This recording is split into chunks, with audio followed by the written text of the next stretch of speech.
जादुई छतरी। चुन्नू अपने माँ बाप के साथ वर्षापुर नाम के गांव में रहता है। उसके पापा एक गरीब मजदूर थे। जमींदारों के यहाँ से जो मजदूरी मिलती थी उसमें जैसा तैसा रोज का खर्चा चला पाते थे।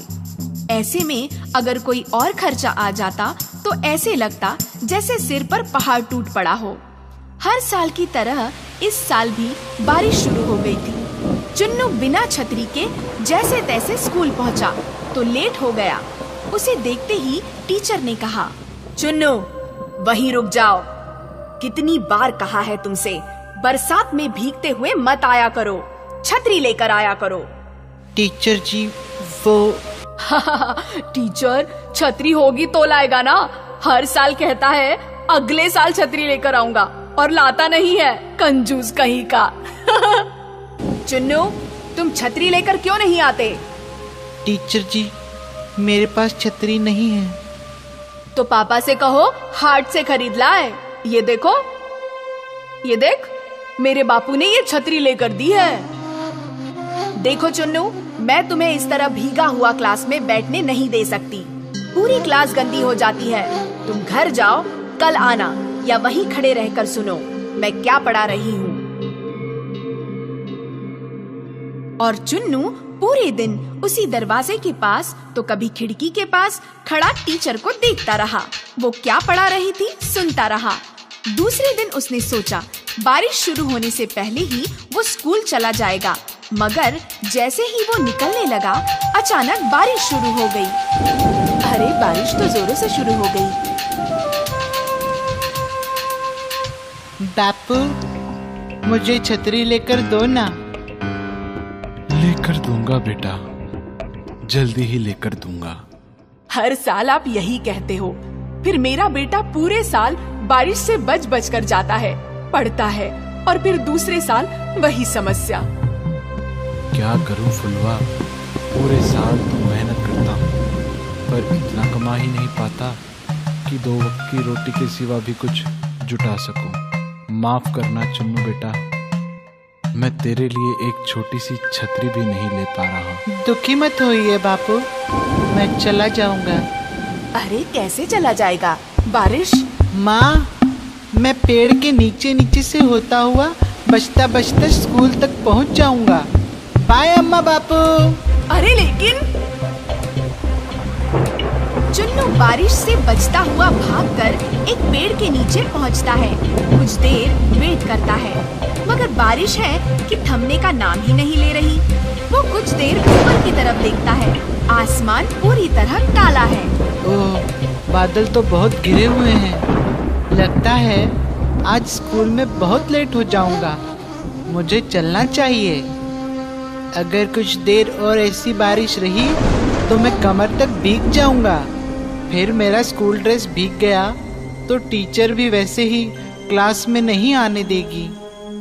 क्या करूं, क्या करूं? उसे पेड़ पर चढ़े हुए काफी वक्त गुजर गया है। उसे भूख लगती है।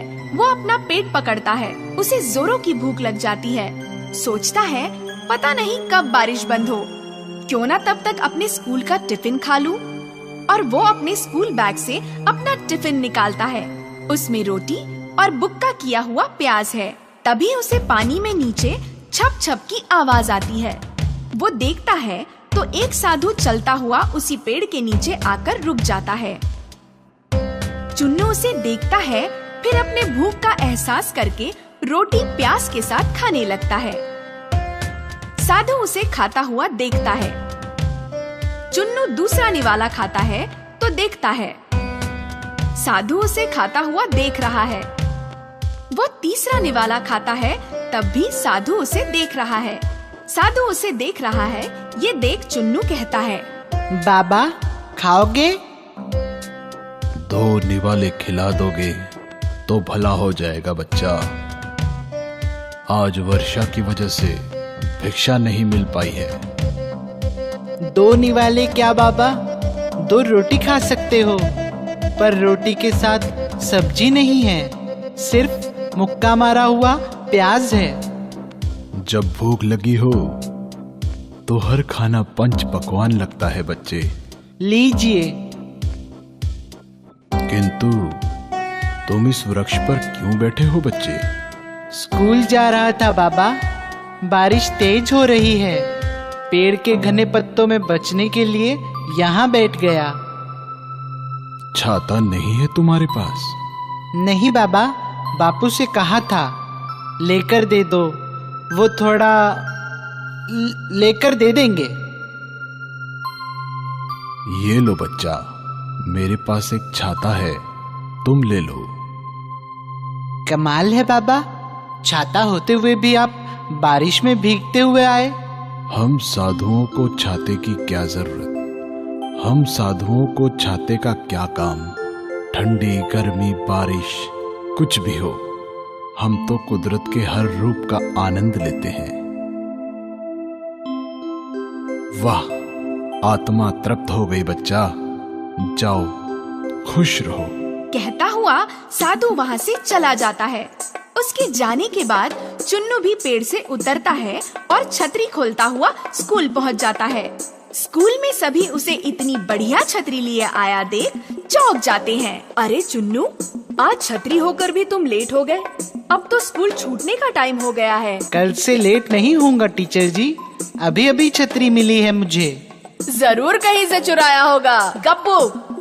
सभी बाहर आते हैं तो देखते हैं बाहर बहुत ही तेज हवा चल रही है, आंधी सी, और फिर अचानक बारिश शुरू हो जाती है। ये देख सारे बच्चे अपनी अपनी छतरी खोलते हैं। 2-3 बच्चों के पास छतरी नहीं है। ये देख गप्पू एंड फ्रेंड्स अपनी अपनी छतरी खोलते हुए उनकी ओर देखकर हंसते हैं। तभी चुन्नू आता हुआ अपनी छतरी खोलता है और उन 2-3 बच्चों से कहता है, आ जाओ, तुम तीनों भी आ जाओ। अरे हम तीनों इतनी सी छतरी में कैसे आ सकते हैं? अरे पूरी तरह भीगने से तो अच्छा है कुछ कुछ बच जाना। आओ, देखो बच रहे हैं ना हम चारों। हाँ यार, तुम्हारी छतरी तो बहुत बड़ी है। इनकी छतरी कौवा बन गई। गप्पू आ जाओ, मेरी छतरी में आ जाओ, बारिश बहुत तेज है। नहीं, मैं आऊंगा तुम्हारी छतरी में। तुम्हारी छतरी में। ए हटो, उसने मुझे बुलाया था। और गप्पू अपने ही दोस्तों को धक्का देकर चुन्नू की छतरी के नीचे घुस जाता है। जैसे ही वो छतरी में घुसता है, छतरी फिर कुछ बड़ी हो जाती है। तभी बाकी दोस्त भी आकर उसकी छतरी में घुस जाते हैं, तो छतरी और भी बड़ी हो जाती है। सभी उसके नीचे सुरक्षित आ जाते हैं।